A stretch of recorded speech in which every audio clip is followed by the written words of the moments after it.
ሰላም ወደዚህ ትንታኔዋን በደህና መጣችሁ። ዛሬ በዮሐንስ ራእይ መጽሐፍ ውስጥ ወዳለውና ብዙዎች ዘንድ ከፍተኛ ክርክር ወደሚያስነሳው የፍጻሜው ዘመን ምስጢር ጠለቅ ብለን እንገባለን። እንግዲህ አስሩት፣ ይህች አንዲት ቁጥር ብቻ ለመጨረሻው እና ለአስደናቂው ግጭት መድረክ ታዘጋጃለች።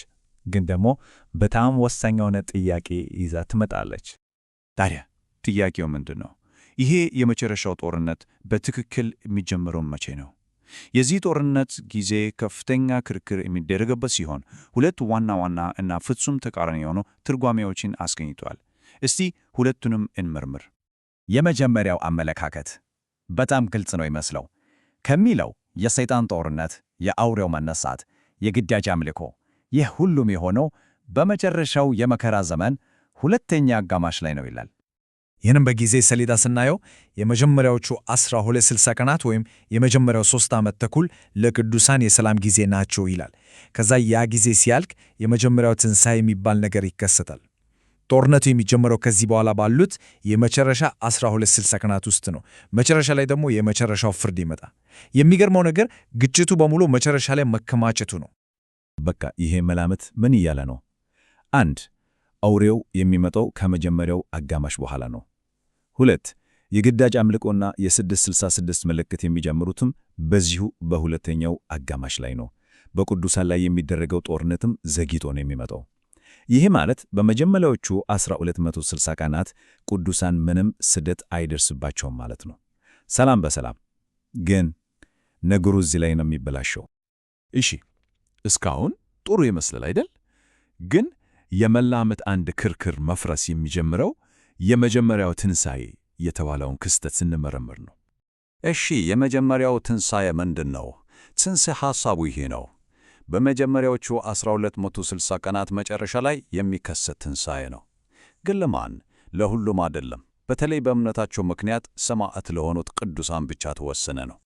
እና እዚህ ጋር ነው እንግዲህ ትልቁ ግጭት የሚፈጠረው።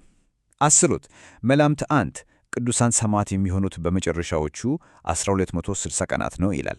ነገር ግን ቅዱሳን መጻሕፍት ደግሞ ለሰማዕታት የሚሆነው መጀመሪያው ትንሣኤ የሚፈጸመው የመጨረሻዎቹ 1260 ቀናት ከመጀመራቸው በፊት ነው ይላሉ። እንዴት ሊሆን ይችላል? እስቲ በደረጃ እንየው። እንዴት አመክንዮ እንደማይስት ግልጽ ይሆናል።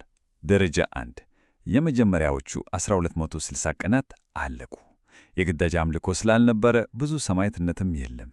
ደረጃ 2 የመጀመሪያው ትንሣኤ ሆነ፣ ግን ለማን? አብዛኞቹ ቅዱሳን ገና በምድር ላይ ናቸው። ደረጃ 3 አውሬው ተነሳና በሁለተኛው አጋማሽ ቅዱሳንን በሰማዕትነት ገደለ። ታዲያ ለእነዚህ አዲስ ሰማዕታት ምን ይደረጋል? ሌላ ሁለተኛ የመጀመሪያ ትንሣኤ ያስፈልጋቸዋል ማለት ነው? አይሆንም። መጽሐፉ የሚናገረውን ይቃረናል። በቃ የኛው መንገድ ዝግ ከሆነ ወደ ሁለተኛው ትርጓሜ መምጣታችን ነው እና የኛው መላምት ፍጹም የተለየና በጣም አመክንዮአዊ የሆነ የጊዜ ሰሌዳ ነው የሚያቀርበው። በዚህኛው አመለካከት ደግሞ ጦርነቱ መጨረሻ ላይ የሚጠብቅ ነገር አይደለም። ከመጀመሪያው የ1260 ቀናት ጋር አብሮ የሚሄድ ነው። ቅዱሳን ሰማዕት የሚሆኑትም በዚሁ ጊዜ ውስጥ ነው። እናም የ1260 ቀናቱ ሲያልቁ የሰማዕታቱ የመጀመሪያ ትንሣኤ ይፈጸማል። ከዛ በኋላ የሚቀረው የመጨረሻው 1260 ቀናት ለፍርድ ብቻ ነው የሚሆነው። ስለዚህ ነጥቦቹ ግልጽ ናቸው።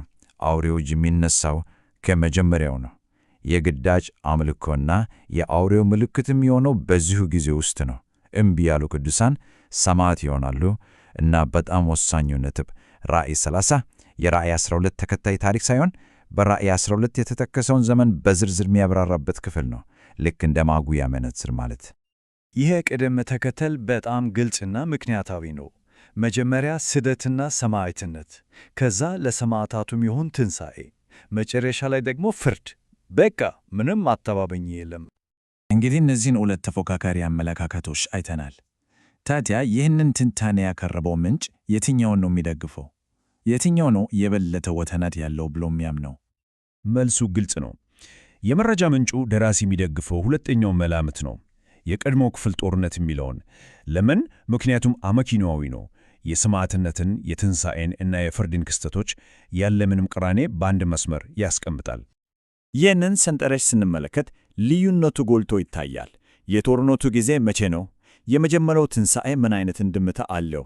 የራእይ ሳቴ ሚናስ ምንድን ነው? በሁለተኛው መላምት ሁሉም ነገር አመክንዮአዊ በሆነ ቅደም ተከተል ይፈሳል። ያው ይሄ ነው ዋናው ነጥብ። እንጠቅለው። መላምት 2 ለምን ይመረጣል? አንደኛ፣ ቅዱሳን ከትንሣኤ በፊት ሰማዕት እንዲሆኑ ስለሚያደርግ።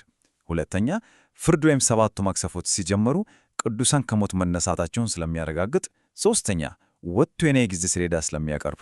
ከትንሣኤ በኋላ በምድር ላይ የሚቀሩት አውሬውን የሚያመልኩት ብቻ ናቸው ለፍርድ። እንግዲህ ይህ ትርጓሜ ትክክል ከሆነ ስለ መጨረሻው ዘመን ያለንን ግንዛቤ እንዴት ነው የሚቀይረው?